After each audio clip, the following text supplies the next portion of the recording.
ਤੇ ਆਰਜੀ ਕਰ rape murder case 'ਚ ਵੱਡਾ ਫੈਸਲਾ ਆਇਆ ਹੈ। ਦੱਸ ਦਈਏ ਕਿ ਰੇਪ ਮਰਡਰ ਕੇਸ 'ਚ ਸੰਜੇ ਰॉय ਨੂੰ ਦੋਸ਼ੀ ਕਰਾਰ ਦੇ ਦਿੱਤਾ ਗਿਆ ਹੈ ਤਾਂ ਸੋਮਵਾਰ ਨੂੰ ਸਜ਼ਾ ਦਾ ਐਲਾਨ ਹੋਵੇਗਾ। ਤਾਂ ਦੱਸ ਦਈਏ ਕਿ ਕੋਲਕਾਤਾ ਦਾ ਜੋ ਰੇਪ ਮਰਡਰ ਕੇਸ ਹੈ ਵੱਡਾ ਕੇਸ ਹੈ ਭਾਰਤ ਦਾ, ਤਾਂ ਜਿਸ ਦੇ ਵਿੱਚ ਅੱਜ ਫੈਸਲਾ ਹੋਣਾ ਸੀ। ਦੱਸ ਦਈਏ ਕਿ ਰੇਪ ਮਰਡਰ ਕੇਸ 'ਚ ਜੋ ਸੰਜੇ ਰਾਏ ਹੈ ਉਸ ਨੂੰ ਦੋਸ਼ੀ ਕਰਾਰ ਦੇ ਦਿੱਤਾ ਗਿਆ ਤੇ ਸੋਮਵਾਰ ਨੂੰ ਇਸ ਤੇ फैसला होगा, सोमवार को सज़ा का ऐलान होगा। तो अज कोलकाता आरजी मर्डर केस है जो उसदे विच फैसला सुनाया गया। दस दिए कि इस दे विच जो संजय राय है उसनू दोषी करार दे दिता गया तो सोमवार को इस दे विच जो है सज़ा का ऐलान किया जाएगा।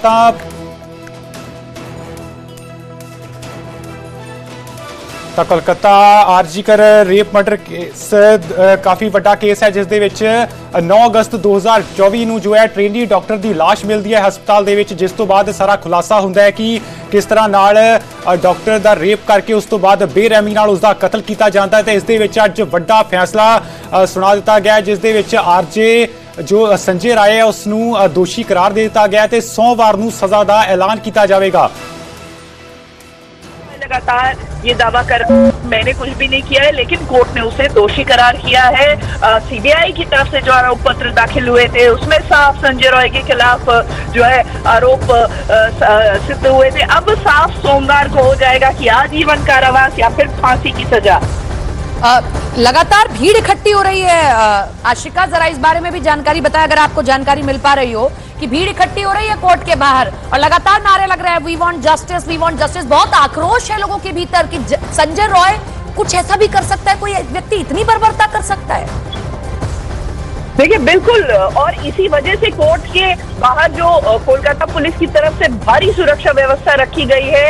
आपको बता दें कि संजय रॉय को जब वहां पर लाया गया तो मीडिया के कैमरों से भी बचा करके करीब 1 बजे का समय था जब संजय रॉय को कोर्ट में लाया गया, तब बिल्कुल जो है लोगों को दूर रखा गया, मीडिया के कैमरे से बचा करके संजय रॉय को अंदर ले आया गया। और इसके बाद वहां पर अब जब कोर्ट की कार्रवाई चल रही है तो लगातार भीड़ बढ़ रही है। इसके पहले भी कई तस्वीरें हमने देखी है। ट्रायल के दौरान संजय रॉय को जब लाया गया था संदीप घोष को भी लाया गया था जो कि प्रिंसिपल हुआ करते थे आरजी करके, तो उस दौरान जो है वहां पर उनको चप्पल से मारने की भी घटना, थप्पड़ मारने की घटनाएं भी हुई थी, जिसके बाद सुरक्षा बहुत बढ़ा दी गई थी। और क्योंकि लगातार संजय रॉय जो है जब ट्रायल पे जाता रहा है तो ये कहता रहा है कि मैंने कुछ भी नहीं किया है, पूर्व पुलिस कमिश्नर का नाम लेता रहा है, पुलिस अधिकारियों का नाम लेता रहा है कि मुझे उन्होंने फंसाया है, तो इस वजह से भी मीडिया के कैमरों से उसे दूर रखा जा रहा है। आज उसे कोर्ट ने दोषी करार दे दिया है। सोमवार का सपना बिल्कुल साफ हो जाएगा कि क्या सजा मिलती है उसे। आशिका, आप हमारे साथ में बने रहिए। जरा मैं दर्शकों को एक बार फिर से खबर बता दूं, उसके बाद में फिर से आपका रुख करती हूँ। देखिए हमारी सहयोगी आशिका जिस तरीके से एक जानकारी दे रही है ये बड़ी दिलचस्प है। कोर्ट के भीतर वो व्यक्ति ये कह रहा है जो दोषी करार हुआ है इस पूरे हत्याकांड में, कहता है कि मैंने रुद्राक्ष की माला पहनी, अगर मैंने रेप किया होता, मैंने हत्या की होती तो आखिर ये टूटी क्यों नहीं। हालांकि आपको ये भी बताएं, जब हमारी टीम वहां पर मौजूद थी इस पूरे हत्याकांड के दौरान, जब हम लगातार रिपोर्टिंग कर रहे थे, तब कई संजय रॉय के दोस्त सामने आए थे जो इस बात की तस्दीक कर रहे थे कि ये किस तरीके से बाकी ऐसी हरकतों में भी शामिल रहा है। स्कॉट्स के पास जाना, लगातार अपनी ही वाइफ के साथ में मारपीट करना, वाइफ छोड़कर चली गई थी, यानी कि दिमागी हालत ठीक नहीं थी। ऐसी भी खबरें सामने आई थी। हम लगातार रिपोर्टिंग करके आपको ये तस्वीरें दिखा रहे थे। आशिका लगातार हमारे साथ हमारी सहयोगी बनी हुई है। आशिका, जरा ये बताएं आप कि क्योंकि हमारे देश की न्याय प्रणाली ऐसे होती है कि अगर एक कोर्ट में आपको लगता है कि आपको कुछ सजा हुई, आप दूसरे में जाकर अपील कर सकते हैं। क्या इस संजय रॉय के पास भी कोई ऐसा विकल्प बच रहा है कि वो इसके बाद कहीं जाए, अपील करे? देखिए बिल्कुल, न्याय प्रणाली जो है वो बिल्कुल बताती है कि वो इसके ऊपर कोर्ट में जा सकता है, लेकिन गिल्टी प्रूवन इसके बाद बहुत ही कम, शायद ही कोई मामले होंगे जहां पर बिल्कुल फैसला पलट दिया गया हो। तो उसको राहत तो हो सकता है मिल जाए, जो भी सजा की घोषणा हो सोमवार को साफ हो जाएगा। और जज ने साफ तौर पर कहा है संजय रॉय से कि या तो आपको आजीवन कारावास होगा या फिर फांसी की सजा होगी, यही 2 ऑप्शंस हैं। और संजय रॉय वहां पर लगातार दावा किए जा रहा है, ये कहे जा रहा है कि मैंने कुछ नहीं किया है, मुझे फंसाया गया है। हालांकि सीबीआई ने जांच की है और कई तरह से नार्को टेस्ट वगैरह भी किया गया है संजय रॉय का, उसके बाद चार्जशीट फाइल की है। रेप एंड मर्डर का जो मामला है जूनियर डॉक्टर के साथ, इस मामले में अब इसे लेकर के जो है ये साफ हो गया है कि दोषी करार दिया गया है संजय रॉय को, और सजा क्या होती है ये सोमवार को साफ हो जाएगा। सपना लगातार रुद्राक्ष की माला की चर्चा संजय रॉय कोर्ट में कर रहा है। उसने ये कहा कि अगर मैंने रेप किया तो रेप के समय मैंने माला पहनी हुई थी रुद्राक्ष की, वो कैसे नहीं टूटी। तो ये सवाल संजय रॉय खड़े कर रहा है, और सुरक्षा के कड़े इंतजाम जैसा कि तस्वीरों में भी नजर आ रहा है। भारी संख्या में लोग कोर्ट के बाहर जुट गए हैं और वी वांट जस्टिस के नारे लगा रहे हैं। कोलकाता पुलिस के लिए ये भी सरदर्द है कि सुरक्षित संजय रॉय को वहां से कोर्ट से निकाला जाए। इसके पहले भी घटनाएं हो चुकी हैं जहां चप्पल फेंक करके मारा गया है, थप्पड़ मारा गया है।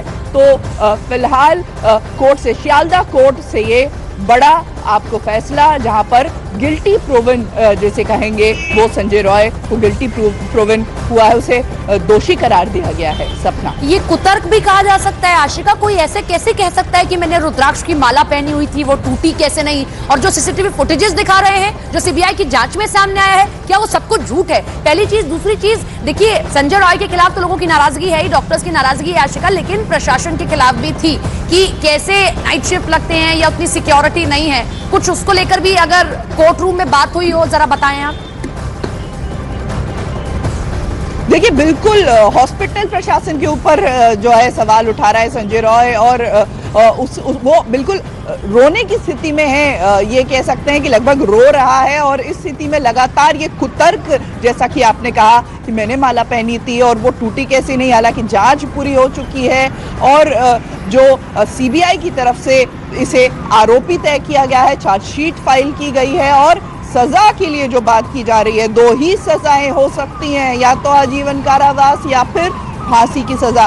सीबीआई की तरफ से फांसी की सजा देने की जो है सिफारिश की गई है कोर्ट में। तो सोमवार को ये साफ हो जाएगा कि संजय रॉय दोषी तो करार हो चुका है, लेकिन सजा उसे क्या मिलती है। चलिए, लौट रहे हैं आपके पास में, एक बार फिर से अपने दर्शकों को एक खबर बता दें, एक बहुत बड़ी खबर। संजय रॉय, आपने ये नाम 9 अगस्त 2024 को सुना होगा, जिस वक्त उस महिला डॉक्टर के साथ में जेआर थी, वो जूनियर रेजिडेंट डॉक्टर थी, आरजी कर अस्पताल में रोजाना की तरह अपनी ड्यूटी पर जा रही थी, नाइट शिफ्ट लगी हुई थी। कुछ देर के लिए वो आराम करने के लिए गई थी, लेकिन उसी दौरान ये संजय रॉय नाम का व्यक्ति आता है और बर्बरता की वो कहानी लिखता है जिसके पन्ने कोई नहीं पलटना चाहता, दोबारा कोई नहीं देखना चाहता है। अब वो इस पूरे केस में दोषी करार हुआ है, हालांकि फुट फुट कर रो रहा है। और अमूमन ये देखा गया है, जब भी कोई आरोपी दोषी करार होता है वो फुट फुट कर रोने लगता है, लगातार ये बात कहता है कि मैंने ये सब कुछ नहीं किया है। लेकिन कोर्ट ने ये कहा कि अगर आपको कुछ कहना है तो आप कहिए, हम जो सजा है, आपको सजा क्या दी जाएगी। हालांकि जो आशिका भी बता रही हैं, क्योंकि धाराएं बड़ी ही गंभीर लगी हैं, हत्या की धारा है, रेप की धारा है, और भी कई धाराएं लगाई गई हैं। गंभीर धाराओं के तहत केस दर्ज किया गया जिसमें वो दोषी करार हुआ है, लिहाजा 2 सजा बचती हैं, या तो आजीवन कारावास या मृत्यु दंड बचता है। ऐसे में कोर्ट क्या डिसाइड करता है, सियालदह कोर्ट क्या डिसाइड करता है, सोमवार तक की स्थिति क्लियर हो जाएगी, तस्वीर साफ हो जाएगी। लेकिन एक बात क्लियर है, संजय रॉय ही वो व्यक्ति था। सियालदह कोर्ट ये मान रहा है, केस के जो सबूत मिले हैं उस आधार पर, कि यही व्यक्ति उस रात उस फ्लोर पर गया और उस महिला डॉक्टर को हम सबके बीच से छू लिया। आशिका का एक बार फिर से रुक करते हैं। आशिका, और क्या अपडेट आपको मिल रहा है, अगर आप कुछ साझा करें, कोर्ट रूम की कुछ बातें, या जो लोग बाहर हैं, और सबसे महत्वपूर्ण उस महिला डॉक्टर के पिता की कोई रिएक्शन या कुछ आया हो आपके सामने? देखिए, फिलहाल जो है जज ने अस्पताल के ऊपर भी सवाल खड़े किए, अस्पताल के रोल के ऊपर भी सवाल किए गए हैं। कई सवाल उठते हैं, ये पूछा गया है कि कौन वो अस्पताल का कर्मचारी था जिसने परिवार को फोन करके सबसे पहले ये कहा कि बेटी ने आत्महत्या कर ली। आपको सबसे पहले अब बता दें कि टीएमसी की तरफ से प्रतिक्रिया आ गई है। टीएमसी का ये कहना है कि कोलकाता पुलिस ने जो जांच की थी उसी पर सीबीआई ने मोहर लगाई है, यानी कि सिर्फ एक दोषी संजय रॉय, जो कि पुलिस की तरफ से कहा जा रहा था, पुलिस ने गिरफ्तार भी सिर्फ संजय रॉय को किया था और सीबीआई ने भी सिर्फ उसी को दोषी ठहराया। हालांकि सवाल अब भी कई उठते हैं इसको लेकर के कि क्या प्लेस ऑफ ऑकरेंस वही था, वही कमरा था, सेमिनार रूम, या फिर कहीं और था, और पास में जो एक बाथरूम था जिसको तोड़ दिया गया, वहां पर काम तुरंत लगा दिया गया घटना के बाद। तो सवाल भले कई अब भी उठते हो, लेकिन दोषी संजय रॉय उसे घोषित किया गया है और सजा सोमवार को। आपको बता दें, कोर्ट रूम के भीतर लगातार लगभग रोने की स्थिति में संजय रॉय आ गया और यही कहता रहा कि मैंने कुछ नहीं किया है। मुझे फंसाया जा रहा है। और लगातार पुलिस के लिए जो है, आपको बता दें, पुलिस की टीम लगभग 1 बजे संजय रॉय को लेकर के बिल्कुल था। कोलकाता रेप कतलकांड के इस मामले च वड्डी खबर है। दस दिए कि जो दोषी है संजय रॉय, उसनू कोर्ट वालों दोषी करार दे दिता गया है। ਤਾਂ ਸੋਮਵਾਰ ਨੂੰ ਸਜ਼ਾ ਦਾ ਐਲਾਨ ਹੋਵੇਗਾ। ਇਸ ਮਾਮਲੇ 'ਚ ਤਾਂ ਸਵੇਰ ਤੋਂ ਹੀ ਇਸ ਖਬਰ ਤੇ ਨਜ਼ਰਾਂ ਟਿਕੀਆਂ ਹੋਈਆਂ ਸਨ ਕਿ ਜੋ ਕੋਲਕਾਤਾ ਰੇਪ ਕਤਲकांड ਮਾਮਲਾ ਹੈ, ਜਿਸ 'ਚ 9 ਅਗਸਤ ਨੂੰ ਇਹ ਪੂਰੀ ਵਾਰਦਾਤ ਵਾਪਰਦੀ ਹੈ। 8-9 ਅਗਸਤ 2024 ਨੂੰ, ਜਿਸ 'ਚ ਇੱਕ ਟ੍ਰੇਨੀ ਡਾਕਟਰ ਹੈ ਜੋ ਉਸਦਾ ਰੇਪ ਹੁੰਦਾ ਹੈ ਤੇ ਉਸ ਤੋਂ ਬਾਅਦ ਉਸਦਾ ਕਤਲ ਕਰ ਦਿੱਤਾ ਜਾਂਦਾ ਹੈ ਤੇ ਉਸਦੀ ਲਾਸ਼ ਮਿਲਦੀ ਹੈ ਸੈਮੀਨਾਰ ਹਾਲ 'ਚੋਂ। 8-9 ਅਗਸਤ 2024 ਦਾ ਇਹ ਪੂਰਾ ਮਾਮਲਾ ਹੈ। ਤਾਂ ਉਸ ਦੇ ਵਿੱਚ ਅੱਜ ਫੈਸਲਾ ਸੁਣਾਇਆ ਗਿਆ ਹੈ ਕੋਰਟ ਵੱਲੋਂ, ਜਿਸ 'ਚ